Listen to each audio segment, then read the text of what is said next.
Hello everyone, आप सभी का हमारे यूट्यूब चैनल शुभम खटका वर्चुअल क्लासरूम में स्वागत है। आज जो हम टॉपिक स्टार्ट करने वाले हैं उसका नाम है स्टीरियो केमिस्ट्री यानी स्टीरियो आइसोमेरिज्म के बारे में पढ़ेंगे। हमने स्टार्ट कर रखी है बीएससी सेम फर्स्ट की यूनिट थर्ड के बारे में, जिसमें हम लोगों ने फर्स्ट यूनिट में ऑर्गेनिक केमिस्ट्री के कुछ फंडामेंटल कंसेप्ट पढ़े थे, जिसमें से क्या था। सबसे पहले अगर मैं बात करूं पार्ट फर्स्ट में हमने पढ़ा है फंडामेंटल ऑर्गेनिक केमिस्ट्री। उसके अलावा सेकंड हमने पढ़ा है इलेक्ट्रॉनिक डिस्प्लेसमेंट।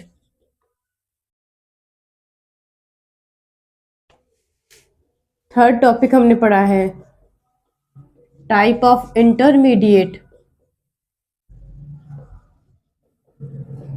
और लास्ट फोर्थ पढ़ा है टाइप ऑफ मैकेनिज्म।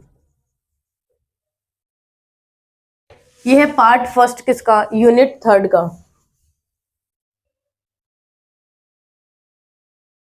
आज जो हम स्टार्ट करने वाले हैं वो सेकंड पार्ट होगा किसका, यूनिट थर्ड का, जिसका नाम क्या है, पार्ट सेकंड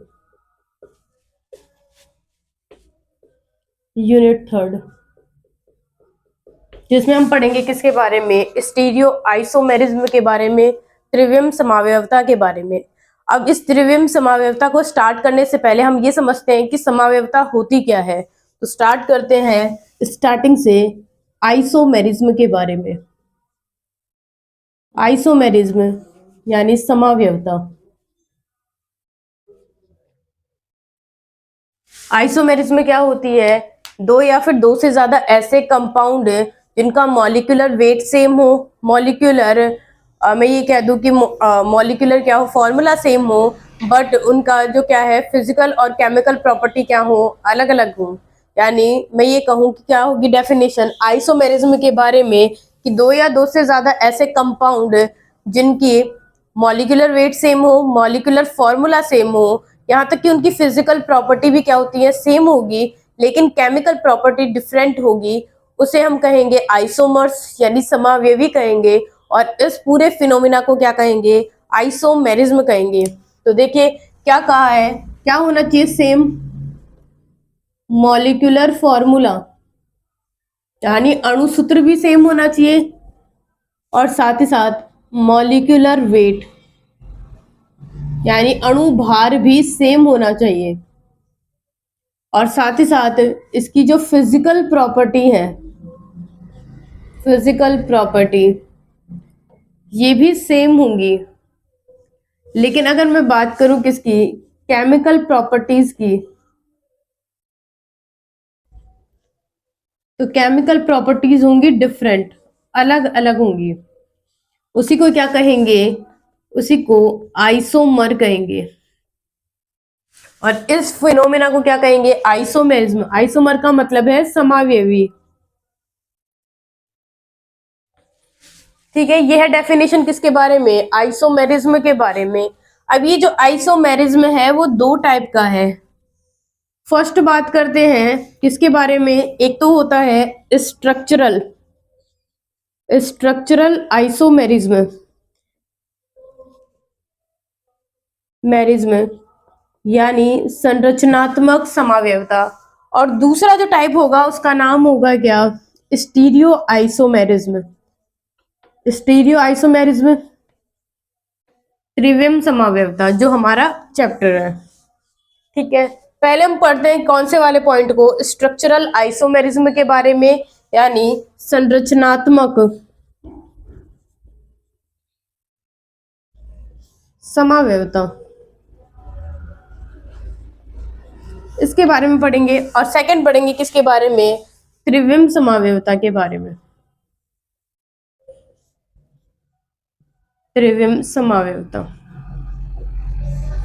ये हो गया इन दोनों के बारे में।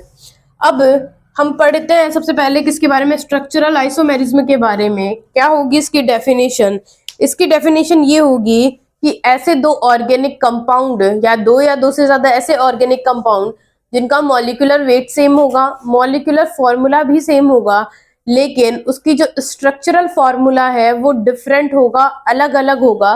वो सब क्या कहलाएंगे? स्ट्रक्चरल आइसोमर्स कहलाएंगे, और इस फिनोमिना को स्ट्रक्चरल आइसोमेरिज्म कहेंगे। क्या सेम होना चाहिए? तो अगर बात करें इसकी तो सेम होना चाहिए मॉलिक्यूलर फॉर्मूला,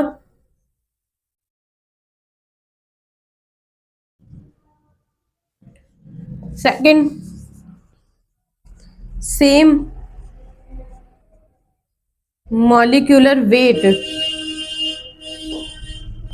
लेकिन different structural formula, different structural formula, उसे क्या कहेंगे? स्ट्रक्चरल आइसोमर कहेंगे, और इस फिनोमिना को कहेंगे स्ट्रक्चरल आइसोमेरिज्म। तो सबसे पहले पढ़ते हैं हम किसके बारे में? इस स्ट्रक्चरल आइसोमर के बारे में।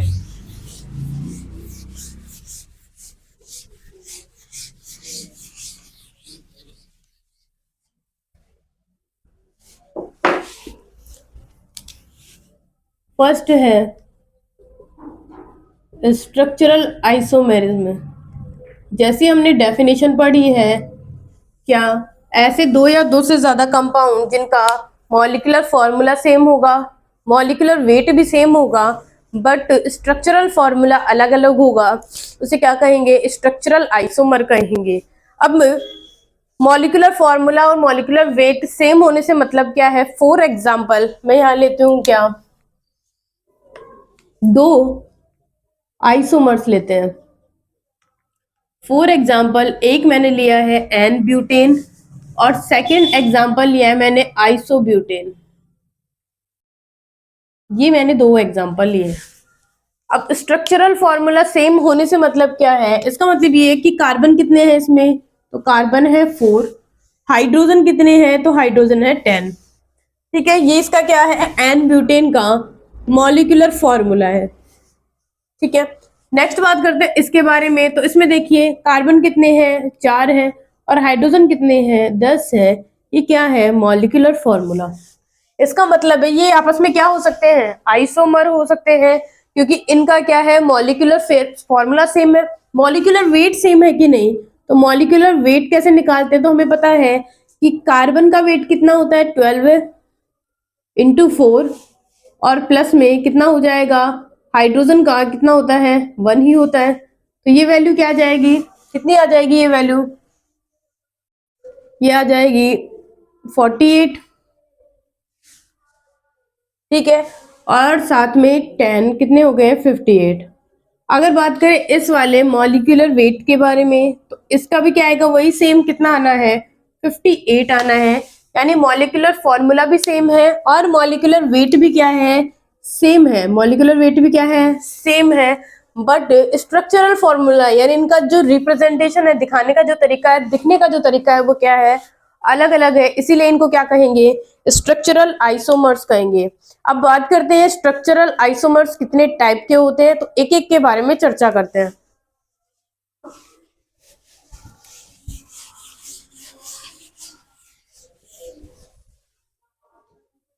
तो नेक्स्ट हेडिंग है टाइप ऑफ आइसोमेरिज्म।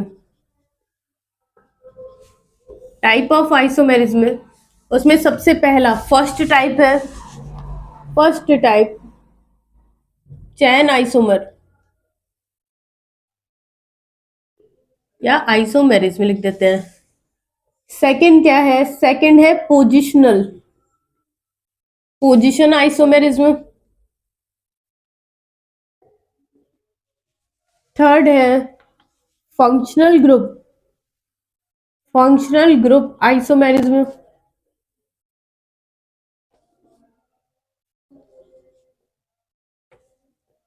और फोर्थ है मेटामेरिज्म,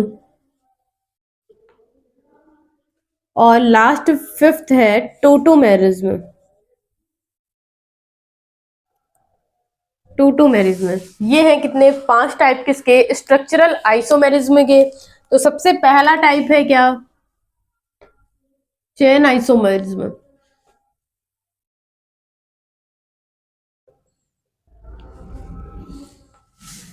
इसका मतलब क्या होगा, इसे कहेंगे श्रृंखला समावयवता। श्रृंखला समावयवता क्या होती है श्रृंखला समावयवता? तो देखिए एग्जाम्पल से समझते हैं। फॉर एग्जाम्पल मेरे पास है एन ब्यूटेन, एन ब्यूटेन है, और एक है मेरे पास आइसोब्यूटेन।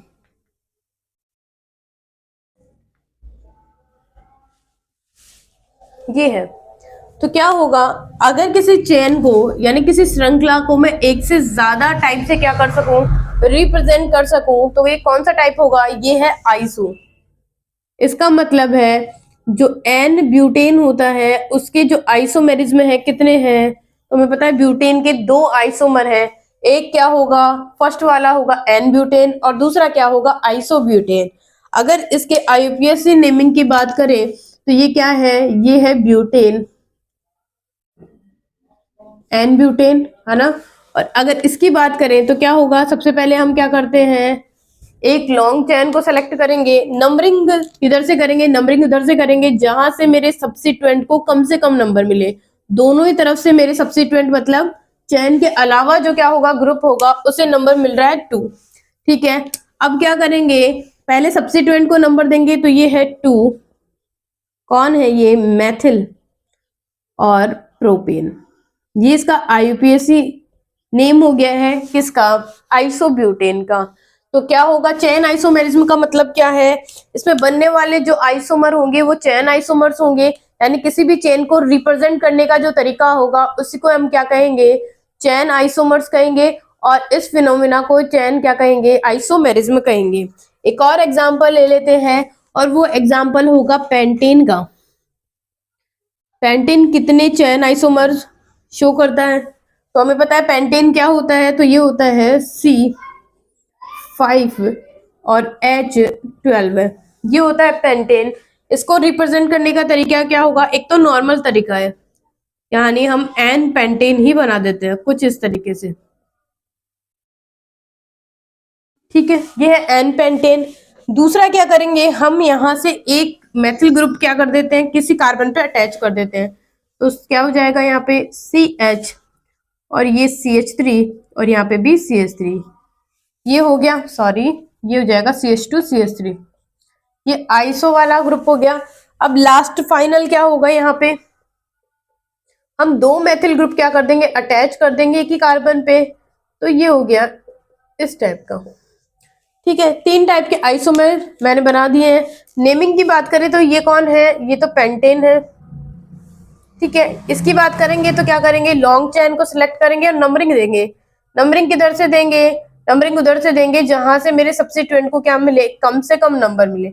हम यहाँ पे भी तो लगा सकते थे, अगर यहाँ लगाएंगे तो नंबरिंग किधर से स्टार्ट होगी, यहाँ से, तो यहाँ पे भी इसको सेकंड नंबर ही मिलेगा। तो दोनों आइसोमर एक ही जैसे होंगे, हमें एक ही टाइप का आइसोमर बनाना है, तो क्या हो जाएगा 2 मेथिल, यानी 2 पोजीशन पे क्या है, मेथिल ग्रुप लगा हुआ है, और ये क्या हो जाएगा ब्यूटेन, ये हो जाएगा ब्यूटेन। नेक्स्ट बात करते हैं इसके बारे में, तो यहाँ पे क्या है, नंबरिंग करते हैं, तो ये फर्स्ट सेकंड और थर्ड, यहाँ पे दो दो सब्स्टिट्यूएंट लगे हुए हैं, तो 2 बार पोजीशन लिख देंगे, क्या लिखेंगे 2 डाई मेथिल, 2 डाई मेथिल और लिख देंगे प्रोपेन। ये क्या हो गया है इसका नेम, यानी हम पेंटेन की कितने चेन आइसोमर्स बना सकते हैं, तो हम यहाँ पे 3 बना सकते हैं। चलिए नेक्स्ट टाइप की बात करते हैं।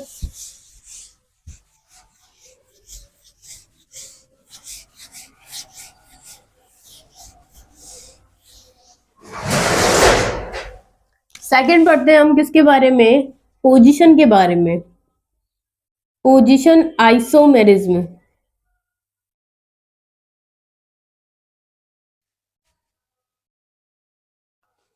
पोजीशन आइसोमेरिज्म का मतलब होता है कि ऐसा आइसोमेरिज्म यानी ऐसी समावयवता जिसमें बनने वाले क्या हो, आइसोमर, पोजीशन आइसोमर होने चाहिए।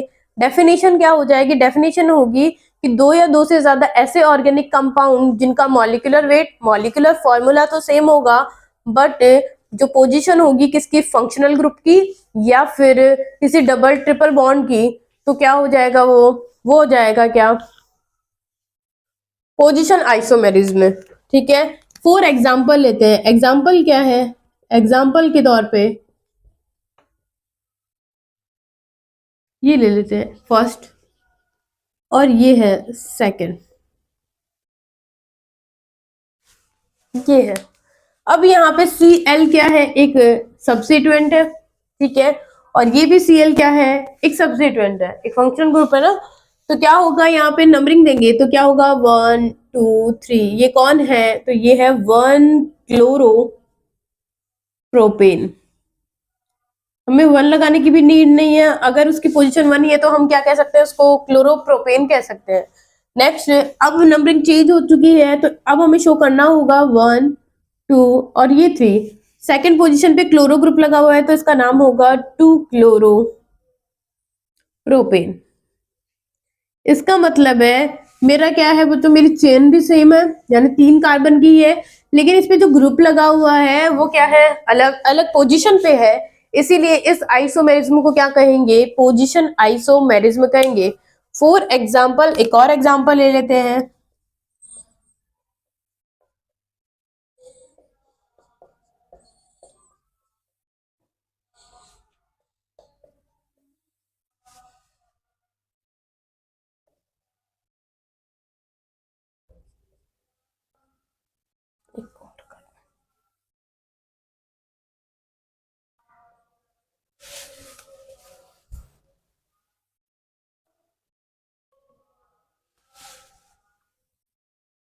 इसकी बात करते हैं, देखिए नंबरिंग देते हैं।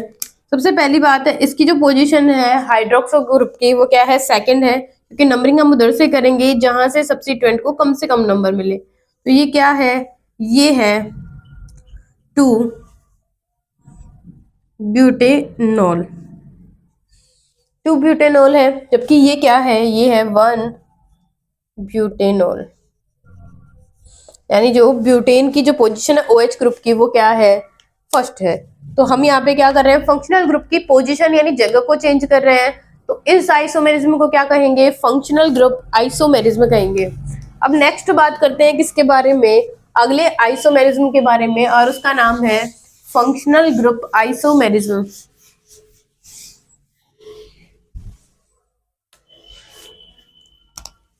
थर्ड है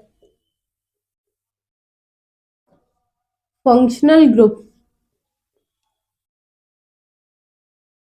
आइसोमेरिज्म।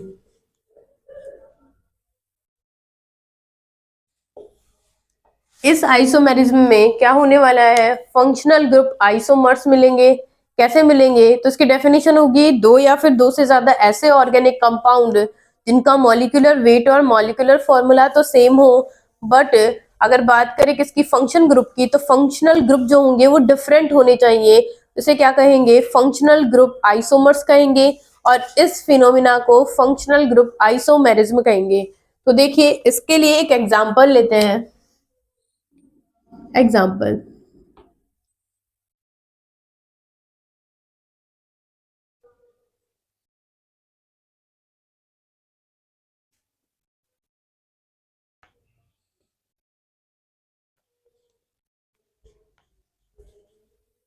ये 2 है। अब देखिए पहले तो हम इनका क्या करते हैं, मॉलिक्यूलर फॉर्मूला देखते हैं सेम है कि नहीं है। तो देखिए कार्बन कितने हैं इसमें, 4 है, ठीक है। हाइड्रोजन कितने हैं, तो 3, ये हो गए 2 5, और ये कितने हो गए 7, और एक 8, और एक है ऑक्सीजन। ये है इसका मॉलिक्यूलर फॉर्मूला फर्स्ट वाले का। सेकंड वाले की बात करें तो कार्बन इसमें भी 4 है, हाइड्रोजन भी कितने हैं, 3, 3 और 6 क्या हो गए, ये 2, कितने हो गए हैं 8, और एक ऑक्सीजन। इन दोनों का मॉलिक्यूलर फॉर्मूला सेम है। हमें दिखाई दे रहा है कि ये क्या है, ये है एक aldehyde group, aldehyde functional group है, क्योंकि हमें पता है फंक्शनल ग्रुप एल्डिहाइड हमेशा टर्मिनल पे लगा होता है, मिड में नहीं आ सकता क्योंकि एक हाइड्रोजन होगा उसके पास। लेकिन अगर मैं इसको मिड में ले आती हूँ तो इधर भी आर है और इधर भी आर, मतलब कार्बन्स है, तो ये कौन है, ये है कीटोन। इसका मतलब है दोनों एग्जाम्पल में मॉलिक्यूलर फॉर्मूला और मॉलिक्यूलर वेट तो सेम है, बट फंक्शनल ग्रुप डिफरेंट है। ऊपर वाले में एल्डिहाइड फंक्शनल ग्रुप है और इस नीचे वाले यानी सेकंड एग्जांपल में कीटोनिक ग्रुप क्या है, फंक्शनल ग्रुप है। लेकिन ये कौन सी आइसोमेरिज्म दिखाएंगे, तो ये दिखाएंगे फंक्शनल ग्रुप आइसोमेरिज्म। नाम से पता चल रहा है कि जिसमें फंक्शनल ग्रुप में क्या हो, चेंजेस हो, डिफरेंस हो, वही क्या कहलाएंगे, फंक्शनल ग्रुप आइसोमर्स कहलाएंगे और इस फिनोमिना को कहेंगे फंक्शनल ग्रुप आइसोमेरिज्म। नेक्स्ट बात करते हैं किसके बारे में, अगले आइसोमेरिज्म के बारे में, जिसका नाम क्या है, मेटामेरिज्म है।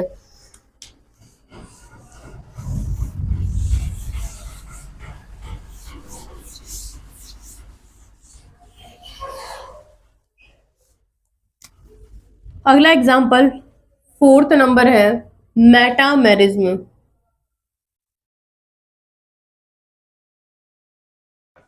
मेटामेरिज्म किसको कहेंगे, मेटामेरिज्म हम कहेंगे, इसे कहते हैं हिंदी में मध्यावता।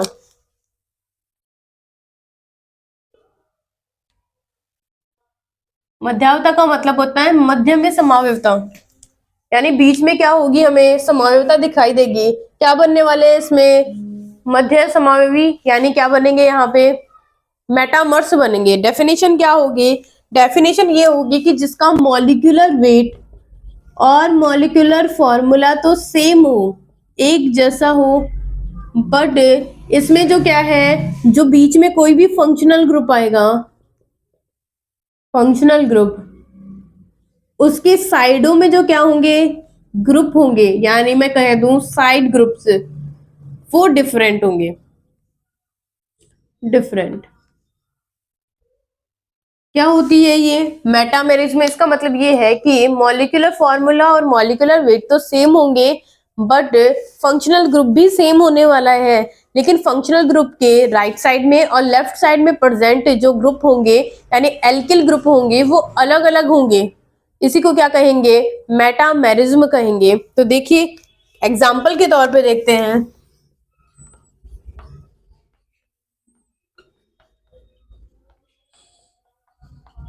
फर्स्ट एग्जाम्पल और एक एग्जाम्पल ये लिया है।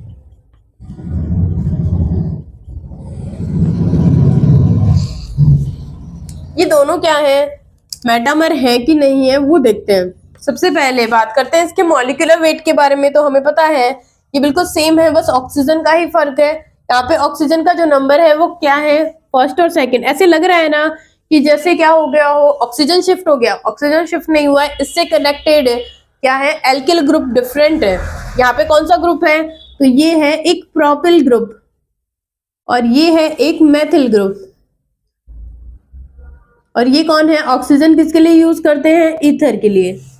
इस ऑक्सीजन के पास देखो, इस ईथर वाले ग्रुप के पास क्या है, इधर की तरफ भी क्या है, एथिल ग्रुप है, और इधर भी यानी इस साइड राइट हैंड साइड भी क्या है, एथिल ग्रुप है। इसका मतलब ये है कि यहाँ ऑक्सीजन क्या नहीं हो रही है, शिफ्ट नहीं हो रही है, बल्कि ये जो एल्किल ग्रुप की कनेक्टिविटी है वो अलग अलग से हो रही है। अगर इस सेकंड वाले से हो रही है तो हम क्या कहेंगे, ये क्या है, मेटामर्स है। ये वाला क्या है, सेकंड पोजीशन, सॉरी ये है सेकंड पोजीशन, और ये क्या होगी, इसकी थर्ड पोजीशन होगी। इसे आपस में क्या कहेंगे, मेटामर्स कहेंगे। अब लास्ट फाइनल एग्जांपल की बात करते हैं, टाइप की बात करते हैं, जिसका नाम है टोटोमेरिज्म। काफी इंपॉर्टेंट है, बहुत सारे रिएक्शंस में काम में भी आता है।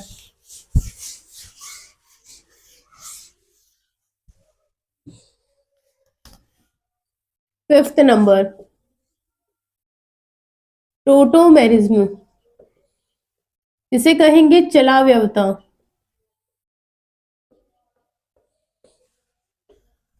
बनने वाले टोटोमर्स होंगे। अब टोटोमर्स नाम क्यों पड़ा, क्योंकि यहाँ पे क्या होता है, हाइड्रोजन एक जगह से क्या करेगा, दूसरी जगह जाएगा, यानी चला जाएगा, इसीलिए इसे कहा गया है चलाव्यवता, यानी टोटोमेरिज्म कहेंगे। देखिए 4 एग्जाम्पल की बात करते हैं।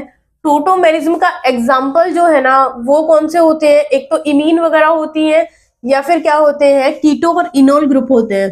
जैसे फॉर एग्जाम्पल ये है, ये क्या है, कीटोफॉर्म, क्योंकि यहाँ पे कौन सा फंक्शनल ग्रुप है, तो यहाँ पे है कीटोफॉर्म। ये एक स्पेशल टाइप का आइसोमेरिज्म है, कीटोफॉर्म है। अब क्या होगा, यहाँ पे एक हाइड्रोजन एक हाइड्रोजन क्या करेगा, यहां से मूव होगा, चलना स्टार्ट करेगा। क्या करेगा, वो अपने इलेक्ट्रॉन्स लेगा, यहां जाएगा, और ये इलेक्ट्रॉन कहाँ शिफ्ट होंगे, इधर की तरफ शिफ्ट होंगे। क्या कर दिया है, हाइड्रोजन यानी जो प्रोटॉन होगा वो कहाँ आएगा, इस बॉन्ड पे इलेक्ट्रॉन ट्रांसफर करेगा, और ये जो कार्बन है वो ऑक्सीजन की तरफ क्या करेगा, इलेक्ट्रॉन ट्रांसफर, यानी हाइड्रोजन कहाँ जाएगा, लास्ट वाले एटम पे यानी ऑक्सीजन पे आ जाएगा। क्या बन जाएगा यहाँ पे, याद रहे हमेशा जब भी टोटोमेरिज्म दिखाते हैं तो इस इक्विलिब्रियम के साइन को यूज करते हैं। ये है टोटोमेरिज्म का साइन।